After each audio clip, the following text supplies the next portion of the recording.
Hello guys, you're back with our next lecture. In this lecture, let us go through the next question. Okay, so this question belongs to GATE CSC 2011 guys.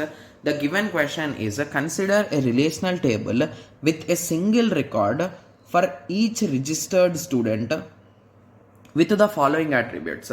Okay, so they are saying there are no duplicate records. So indirectly, per a student, there is only one record. So with a single record for each registered student. So one student will have only one record. That's it. Okay. So they are saying there is a particular thing called registration number. This is a unique registration number for each student. Okay. So as we are reading it, I'll be trying to write some example, guys. So 1, 2, 3, and 4 and 5. So assume that there are 5 different students and their registration numbers are 1, 2, 3, 4, 5. They told it should be unique. Yes, it is following the unique property and each student will have only one. So there is no chance that one will be repeated again. Got it? Yes. So one student, one record, right? Yes. And they are saying UID is also there. So unique identity number, unique at the national level for each citizen. So assume this as your college level roll number or something, guys, registration number, and UID is nothing but for national, right? So assume it as Aadhaar number. So 111, 222, 333, 444, 555. Okay, nice fancy numbers, right? Yes. Okay. So now 3 says that bank account number, unique account number at the bank, a student can have multiple accounts or joint account. So this attribute stores the primary account number.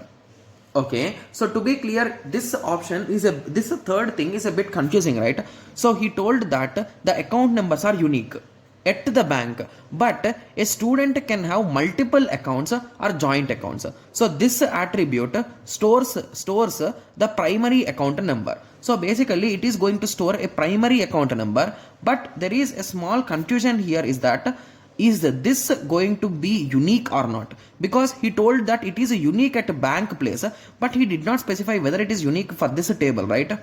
Yes. So I'm having a doubt with that. So as he told, there is a chance of joint account. So assume that roll number 1 and 2 made a joint account. So at that time, assume that their joint account number is 1, 2, and the rest all are unique. Assume in that way. Okay, yes. So these two are repeating here, right? Yes. Okay. So let us continue. So then name of the student. So I think you can take name example. Okay. And they are saying a hotel room number of the hotel. So assume that they took a hotel room. So, and we are discussing about that hotel room also. Okay. Yes. So you can write a particular number for each one of them. They did not say whether it is a unique or not. So you can maintain some repetitions. Okay. Yes. So now in the question, they are asking which of the following statement is incorrect.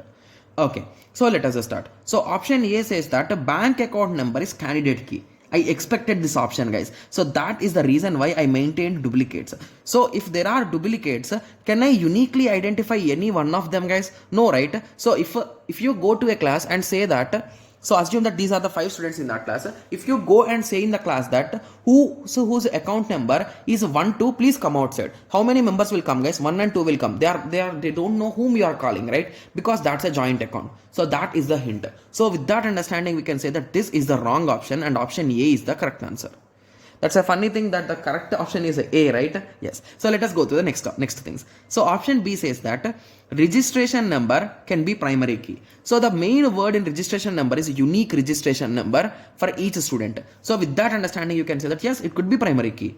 UID, and remember that, guys, they are saying it can be, they are not saying it must be, right? Yes. So it can be primary key because it is unique, right? So any row which is 100% unique can be primary key, guys, right? Yes. So UID is a candidate key if all students are of the same country. Yes. This is also absolutely true, guys, because assume that you are living in India, so we are having Aadhaar number, right? Yes. And assume that you are living in United States or somewhere. So I think they will have security number, social security number, right? Yes. So sometimes if their security number is also 12 digits and ours is also 12 digits, so there could be a match, right? If there are no alphabets, I don't know how their security numbers will be there, but our Aadhaar number will be completely numbers. So there might be a clash if theirs are also numbers, right? Yes. So when it comes to different countries, there might be clash, but if they are in the same country, there will be no chance of clash, right? Yes. So that is the reason why it can be candidate key. Here also they are saying UID is a candidate key if all students. So candidate key can be multiple, so there is no issue, right? Yes. So option D says that if S is a super key such that S intersection UID is a null, then S union UID is also a super key. Okay, so what exactly they are trying to say here is they are saying if S is a super key. Okay, so what exactly is super key, guys? So super key is nothing but using that super key we can uniquely identify the things, right? Yes. So let us take a small example. So super key, so let us take this registration number only, right? Yes. So registration number intersection UID. Registration number intersection UID. Do we get anything, guys? Nothing. So that is the reason why it is null. But when you perform union, so union means indirectly you are combining this registration number with the UID. So basically the first person, the thing will be 4 ones, 4 twos, 4 threes, 4 fours, 5 fours, right? Sorry, 4 fives. Yes. And they are saying this is also a super key. So to be clear, this is also unique, right? Yes. So with that understanding, I think we can conclude that option D is also correct, right? Yes. So with that final conclusion, we can say that option A is the wrong answer and that is the correct answer for this question, right? Yes. Because in the question they are asking about the wrong answer, right? Yes. Okay. So these questions are really easy, guys. But the only thing is you should visualize some examples and try eliminating the options, okay? Yes. And every database management system question will be in this way only. I'm being 100% clear here, okay? Yes. So examples are mandatory, guys, okay? Yes. So I hope everyone got a clear idea on this. So in the next lecture, let us continue with the next question, okay? Yes. So let us meet in the next lecture. Thank you. Thanks for watching. Like, share and subscribe for more awesome videos like this. Thank you.